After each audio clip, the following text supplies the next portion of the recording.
Tapi menurut saya kita ikuti Prapit kali ini seperti apa hasilnya. Namun saya melihat sangat kecil kemungkinannya untuk bisa menang ya. Kenapa? Karena error in persona itu tadi. Itu yang pertama. Kedua, ya kan, objek kalau di kejaksaan itu sudah nggak ada. Kenapa? Karena kejaksaan tidak melakukan penahanan. Dan pemirsa, kita akan melihat situasi terkini di Pengadilan Negeri Jakarta Selatan. Dan saat ini pemirsa, Roy Suryo bersama kuasa hukum sedang memberikan pernyataan di hadapan media sebelum menjalani sidang perdana pra-peradilan di Pengadilan Negeri Jakarta Selatan.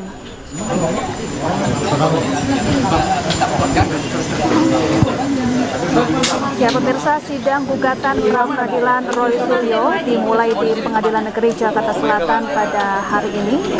Roy Suryo menggugat Polda Metro Jaya dan juga Kejaksaan Agung atas penangkapan dan penggeledahan di rumahnya pada Jumat 19 Juni 2026 lalu. Iyalah, udah pertanyaan terlewat kok sidangnya hari ini. Saya nggak tahu aja, udah datang di sini kok tanya sidangnya hari ini. Ya pemirsa, kita telah terhubung bersama dengan Ade Darmawan, Sekjen Peradi Bersatu. Selamat pagi Pak Ade, apa kabar? Baik, Mbak. Siapa ya? Ya, baik. Pak Ade, apa substansi utama dari permohonan pra-peradilan yang diajukan oleh Roy Suryo pada hari ini? Ya, jadi terkait materinya kayaknya yang saya lihat di SIPB, ya, gugatan Prapit itu ada beberapa pihak yang digugat ya. Yang pertama pemerintah Republik Indonesia, ceki Presiden Republik Indonesia, ceki Kejaksaan, ceki kemudian Polri dan lain-lain. Artinya kalau berbicara Prapit sebenarnya tidak perlu menggugat presiden atau pemerintah. Kenapa seperti itu? Karena sidang Prapit ini kedudukannya tidak memiliki kaitan langsung dengan presiden. Nah, yang menjadi pertanyaan kita, ini penyusunan permohonan ini ada apa? Kok sampai presiden dan atau pemerintah, karena presiden adalah sebagai kepala negara dan juga sebagai pemerintah, kepala pemerintahan. Nah, ini yang menjadi saya melihat di SIPP itu, ini menjadi hal yang kalau di dalam istilah hukum error in persona dalam muatan permohonan Prapit mereka. Itu yang pertama. Yang kedua adalah pelaksanaan upaya paksa itu tidak terlibat presiden di situ. Ya, kita harus memahami bahwa materi gugatan peradilan hanya menguji satu tidaknya prosedur formil, suatu penetapan atau tindakan hukum, bukan menyangkut kebijakan politik atau administrasi pemerintahan yang menjadi ranah presiden di sini. Nah, ini yang menjadi Mbak ya kami melihat mudah-mudahan tidak error in persona. Katanya pemenuhan aspek formil. Nah, kalau pemenuhan aspek formil, tidak perlu presiden di situ, tidak perlu pemerintah. Aspek formil dalam materi gugatan itu adalah satu penetapan tindakan hukum. Sementara presiden tidak pernah melakukan tindakan hukum, bukan ranahnya presiden itu. Nah, itu yang pertama yang kami lihat ya dalam materi. Tetapi apapun itu, tentunya hukum itu melihat apalagi Prapit ya, tentu aspeknya mesti aspek-aspek yang betul-betul siapa yang melakukan. Nah, itu yang harus dipersoalkan. Terus yang ketiga adalah, ya kan, objek perkaranya itu tidak ada. Objek perkaranya itu tidak ada. Kenapa saya bilang begitu? Karena kejaksaan tidak melakukan penahanan. Nah, materi yang pertama ya, penahanan atau SPH namanya ya. Penahanan bagi mereka ini. Terus penggeledahan. Penggeledahan itu tidak dilakukan juga oleh kejaksaan dan juga apalagi pemerintah. Nah, terus kemudian penahanan, penggeledahan dan penangkapan. Nah, ini yang mereka komplain kan, artinya teman-teman di sebelah. Tapi yang menjadi aneh itu tadi bahwa ada beberapa pihak yang saya rasa error in persona di sini. Sehingga ini harus jeli betul membuat satu Prapit. Karena Prapit itu nggak main-main. Nah, apalagi di dalamnya menyangkut dengan HAM. Nah, apakah ini pelanggaran HAM atau due process of law? Artinya ada penyidikan, ada penyidikan, kemudian menetapkan tersangka. Ya kan, setelah menetapkan tersangka, ya kan, kemudian apakah polisi harus memanggil ketika kemudian seseorang sudah ditetapkan tersangka, ya tidak perlu lagi dilakukan pemeriksaan, apakah harus dilakukan pemanggilan? Nah, kalau harus dilakukan pemanggilan, semua orang nanti akan berpikir seperti itu. Ini adalah penerapan hukum yang saya rasa sangat menjadi pertanyaan. Ketika seorang tersangka yang tidak perlu diperiksa lagi karena dia dihadirkan di hadapan penyidik itu, hak kalau pemanggilan itu masih ada pemeriksaan. Tapi kalau Mas Roy ini kepentingannya adalah tahap 2. Artinya kalau disuratin terus kemudian menghilang gitu, ya menurut Kepolisian Negara Republik Indonesia, siapa yang bisa menjamin hal itu? Kita tidak bisa membaca pemikiran teman-teman. Oh, menjamin dan lain-lain sebagainya. Oh, tidak, kecuali masih akan dilakukannya pemeriksaan. Misalkan dipanggil untuk dilakukan pemeriksaan sebagai terdakwa. Ini enggak, ini untuk diserahkan ke kejaksaan. Tapi menurut saya kita ikuti Prapit kali ini seperti apa hasilnya. Namun saya melihat sangat kecil kemungkinannya untuk bisa menang ya. Kenapa? Karena error in persona itu tadi. Itu yang pertama.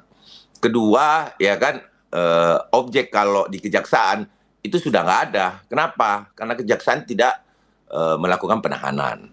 Seperti itu, Mbak siapa? Baik, jadi kalau menurut Anda apakah melihat ada prosedur penyidik yang memang patut dipersoalkan dan sejauh mana Anda menilai penyidik telah bekerja sesuai KUHAP dalam perkara ini, Pak Ade?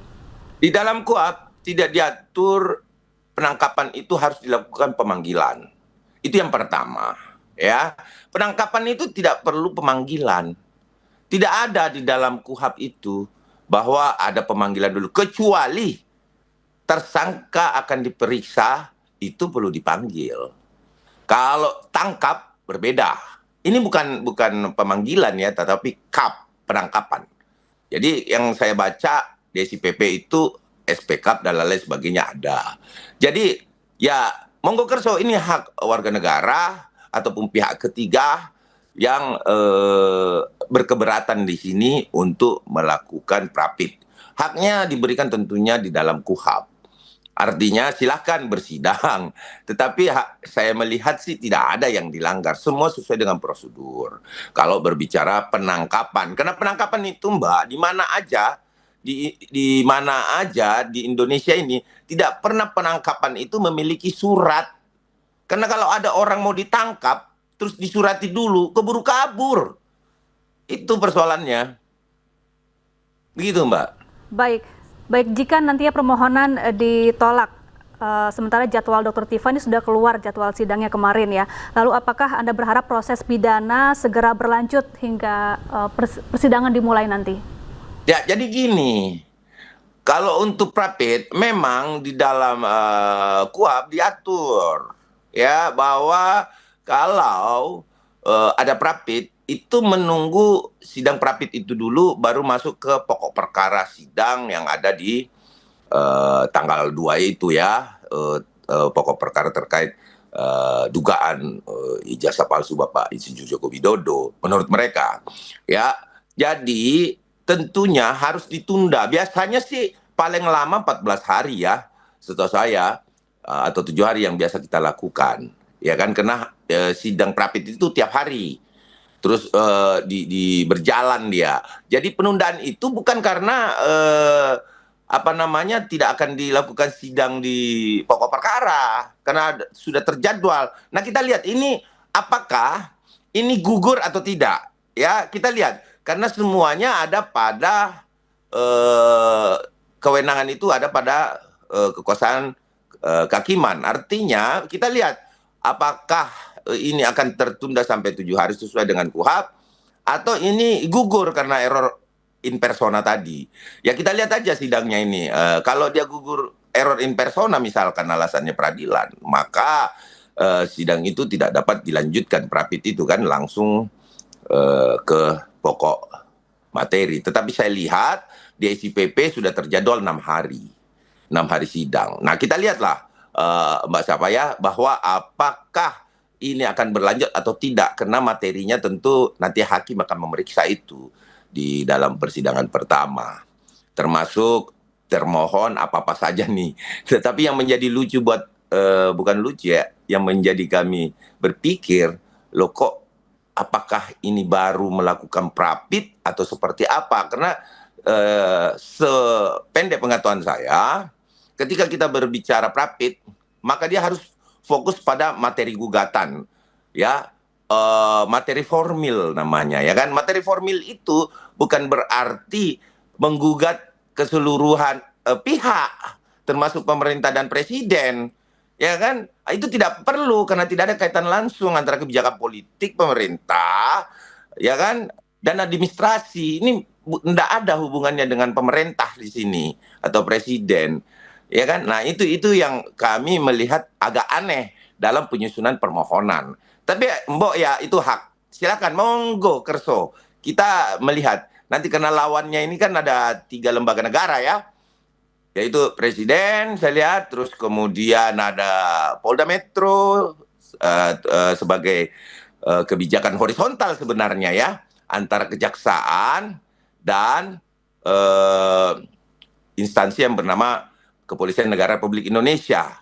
Dia tidak vertikal ini. Karena kalau presiden itu vertikal kan ke atas. Kalau instansi kejaksaan dan kepolisian itu kan horizontal dia. Artinya kebijakannya itu berpindah dari satu kebijakan katakanlah penangkapan, ya kan? Kemudian berpindah kepada kejaksaan sebagai penuntut umum yang akan melakukan penuntutan nanti atas pelanggaran terdakwa Roy Suryo dan Dr. Tifa. Jadi saat ini statusnya pun ini sudah naik ketika sudah didakwa ya. Artinya sudah terdakwa, bukan lagi tersangka. Artinya status itu naik menjadi dari tersangka menjadi terdakwa. Gitu loh Mbak Sapa. Darmawan, Sekjen Pradi Bersatu telah bergabung bersama kami di Breaking News.